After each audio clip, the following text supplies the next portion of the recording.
Hey guys! Before we jump into the video, hit subscribe, go follow me on Instagram, that'll be linked below, and I'm sharing all of my homeschool journey this year, so make sure you follow along because I'm awesome and hilarious, and I'll make you feel better about yourself. So today we're talking about a quick start guide for homeschooling, and that seems daunting to make a guide that's like, hey, here 1 2 3 4 5, you'll be a perfect homeschooler, because that's not realistic. But I will give you my tips on how to make this transition so much easier. I know a ton of you're starting new off to homeschooling. I get that. It seems overwhelming. First tip I have for you is take a deep breath. You are going to be just fine. Homeschooling is not as hard as you think it is. In fact, sometimes people are like, I don't know how you homeschool. And when I watch some of my friends who public school, and this varies from school to school, but when I watch them, I'm like, I don't know how you public school. You're doing 2 hours of homeschool a night. You're already homeschooling. There's no judgment to public schoolers for me. I think you choose what's right for your family, but I am here to help you. If you feel like you want to homeschool, I'm going to give you my tips. So my first tip, take a deep breath. First couple weeks of school this year, go on field trips that are quarantine friendly, go on hikes, do science experiments at home, read books, watch movies. I love Documentary Friday. That's something we have done for years. Whatever we're learning about, whatever we're studying, or whatever seems interesting, we'll throw a documentary on. Netflix is great. Hulu has some. We just like to expand that way. And I tell that to everybody who's first year homeschooling, take a couple weeks to just have fun. Okay, so that's tip number 1. Now tip number 2 is think of your basic subjects. Okay, so off my head, what I can think of is language arts. And language arts to me is spelling, reading, and grammar. So language arts, math, science, history, art, music, anything else you think would fit under a major major subject. Okay, so you're going to take a list and you're going to write those out. Those are what are important to you to teach your children.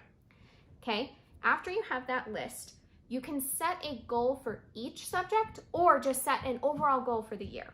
So for instance, if my goal is to make math fun for the math year, I need to make sure whatever I choose for the curriculum for math fits the goal I've set for that subject.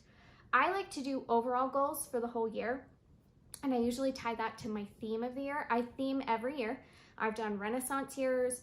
I've done reading years. Last year we studied reading and writing, and that is what I focused on almost solely. I did all the other subjects, but that was my major focus and my goal for the year. I set specific goals for each kid. I set specific goals for our school year, and sometimes I'll set specific goals for each subject. So if my kid's struggling in math, I want to make it fun.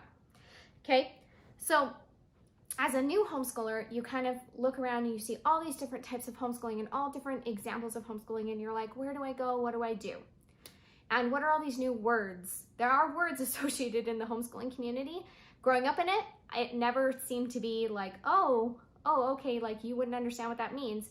But I'm here to help you a little bit, okay? There's main styles of homeschooling. Now I'm gonna kind of go over them real briefly, but you can look into them further if one of them is that's what I want. That's my vision in my head of what my homeschool is gonna look like. I am going to put my number 1 warning out. Do not try to recreate public school at home. It's not going to work. You don't need to do 8 hours of school. Sit down, school. You don't need to do this huge structured, some people are structured, that's different. You're not recreating the classroom at home. It won't work. So the first one we're going to talk about is school at home. And that's why I gave that warning. School at home makes it seem like I'm saying public school at home. And that's not what I'm saying. When someone says I'm a school at home parent, it's usually a one-size-fits-all curriculum. There's a couple of curriculum options out there where you'll buy a set. You'll be like, my kid's in 3rd grade, and they will send you everything for 3rd grade. And it's a one-size-fits-all school at home, okay? And that's what that is referring to. It's not referring to recreating public school. So that is an option. You can just purchase it and be done. You don't have to do any research and just do that. The pros to that, not a lot of research, and everything kind of flows together. It's all connected. The cons to that is some kids struggle in language arts, but are better in math. So when you buy a one-size-fits-all, if you have a kid who's better in one subject than in the other, it might be too easy or too hard in some areas. It works for some families, and it doesn't work for others. So if your kid is really good at reading but not so great at math, I probably wouldn't recommend a one-size-fits-all curriculum, okay? The next one is unschooling. Unschooling gets a really bad rap. I don't think unschooling is bad. I don't think unschoolers are lazy. In fact, I think the unschooling community probably in all is the most vigilant when it comes to homeschooling. It just doesn't look like your everyday homeschooling. So how I explain unschooling to other people is your child comes into you and says, Mom, how does a volcano work? And you stop right then and there and you dive into volcanoes. Everything in your life that day is about volcanoes. And you kind of throw everything else, caution to the wind. It doesn't matter if I was baking a cake. We're going to focus on volcanoes right now. And that is such a dedicated way to educating your kids. And there's so many positives to it. It's 100% child-led. They will eventually want to do things. I have friends who don't push math. They're unschoolers. They don't push math. And one of the things they'll say is, well, eventually they'll become aware that other people are better at math than them and they'll want to do math. And they'll just binge on math and it'll be the thing they want. And I've seen it work. I've also seen it not work. I think it depends on your kid and the mom. Like if you're not capable of stopping everything right then and doing it, I wouldn't recommend it. There's really good pros to it. Child-led is amazing. It works better. It really does. But on the con, your family structure is very hard to keep on a schedule with that. So we don't do unschooling. I have to have a little bit more of a schedule because of some of the special needs in my home. I'm not anti-unschooling and I don't think they're lazy. I think they're way more dedicated than people give them credit for. The next one is classical education. So classical education would be full day. So they have a structured full day. From morning to night, it's structured and there's something going on. Not that they're sitting and doing schoolwork all day, it's just structured all day. And for some people, that is amazing. I don't know a ton about classical. It's not something I've dived into a ton because the so much structure feels overwhelming to me. So for me, it didn't speak to my heart, but I do have a book recommendation. The book recommendation I have for you with this is The Well-Trained Mind. And so it's basically a guide to classical education at home. And if that rings true to you, a scheduled thing, I know they use a lot of classical literature and stuff like that. If that is what's like, oh, classical literature, structure all day, like all that kind of stuff, that speaks to me, go get that book. It's gonna help you a ton. Okay, Charlotte Mason. Charlotte Mason is my life's goal that I cannot accomplish. I don't know how Charlotte Mason homeschoolers do it. I honestly don't. And I watch them and I'm like, oh my gosh, you guys are so good. And like, I don't know. It's just beautiful. Everything about it is beautiful. It doesn't work for some of my children, so it's in my heart of hearts, it's what I want to be. But I do try to implement some of the things. So Charlotte Mason, they're structured morning lessons, which I take. All of my lessons are in the morning and it's structured. Afternoon time is observing and being in nature. So they do a lot of nature journaling, nature notebooking, art. Art is a big one. They read only living books, and you can look up what that means, but it's really, really interesting. So if you're interested in Charlotte Mason, or if that kind of speaks to you, it's like nature journaling, art, being in nature, kind of your kids learning from that, and then having those structured mornings where you do your structured lesson plans of other subjects, you might want to look into Charlotte Mason. Okay, next one is Montessori. Montessori is such a cool way of learning, but you have to have the space and the resources. I don't mean a ton of space, but just a dedicated space. I do take some aspects of Montessori learning. I think that manipulative learning is fantastic. If you have manipulatives that your kids can learn with, it's going to stick better. And Montessori, I definitely pulled that from Montessori. So Montessori is very unscheduled. It's really child-led and it's play-led. So they learn a lot from play. So you have to have what they call Montessori trays. And it'll be like an activity that they can do that teaches them counting or teaches them, and it's all manipulative based. They also do play with real life things like brooms and kitchens and stuff like that. And it kind of builds this just basic knowledge level in how to learn and how things work together. And it's very fascinating if you want to look up Montessori method, and that's kind of where you would want to be, like play-led learning and manipulative-led learning, but really not scheduled and very child-led. That's a great method. You can also pull things from all of these methods, by the way, which is our next Our next homeschooler would be me. This is what speaks to my heart. It's called the Relaxed Eclectic Homeschooler. And I do a mix of everything. I mean, I absolutely love the idea of Charlotte Mason nature journaling. It's like intoxicating to me. Definitely pull from that. I also pull manipulative learning, especially in math for Montessori. I'm very curriculum led, like where I buy a curriculum and I just use that, which could lean a little bit more towards schooling at home with certain curriculums. I'm child led when it comes to sciences. So if my kids are like, oh my gosh, I'm obsessed with bugs, I'm gonna go find something about bugs. I'm not gonna drop it right there like a non-schooler, although I'd love to, and sometimes I do. Sometimes I'll just be like, oh, Hiram's really into bugs. I'm gonna do that. It's gonna be child-led. It's gonna be interest he's already like involved in. And sometimes to spark a kid's interest, you wanna take something like, this is a great story. My mom could not get my brother to do any school at all at one point in his life. And so she found out that he was obsessed with like wars and like airplanes and that kind of stuff.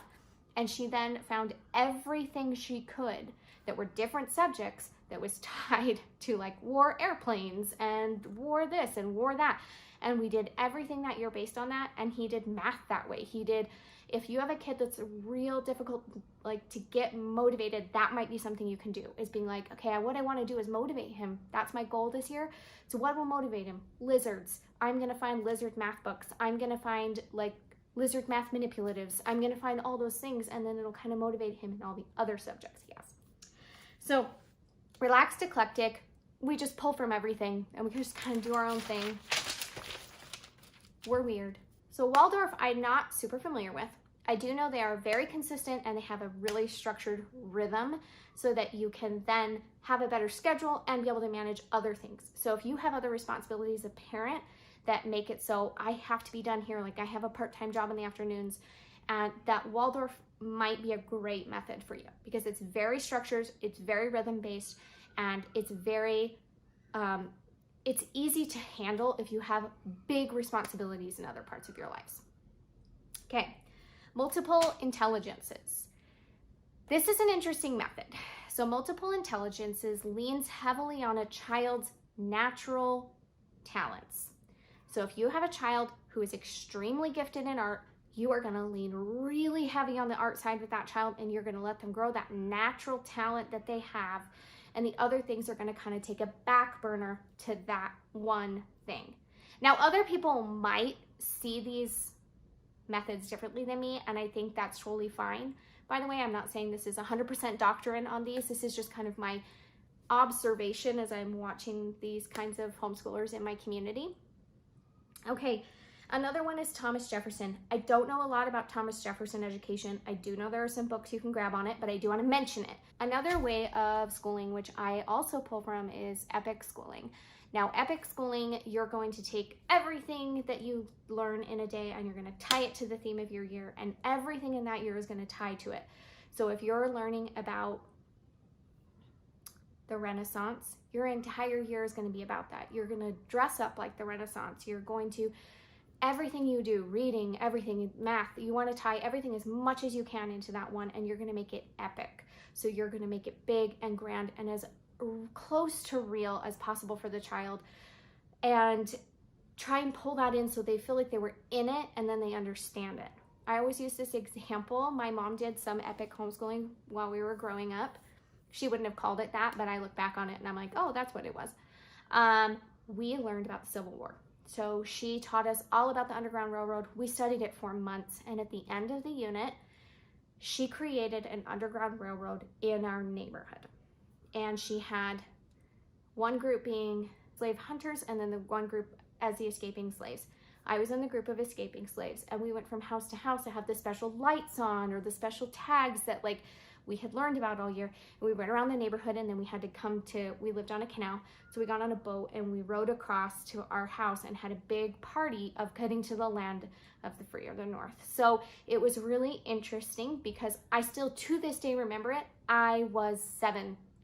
But I understand it and can remember the things I learned because it was real life. It was tangible, and I went through it, and it was as close to reality as a little 7-year-old girl in Washington State could get to of that historical experience.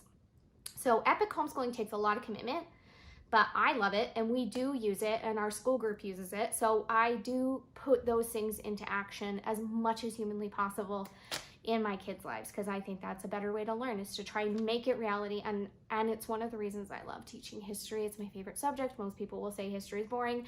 I think history is absolutely amazing to teach. I love, love, love, love, love history. What I do is you're gonna have that basic list. You're gonna have your goal.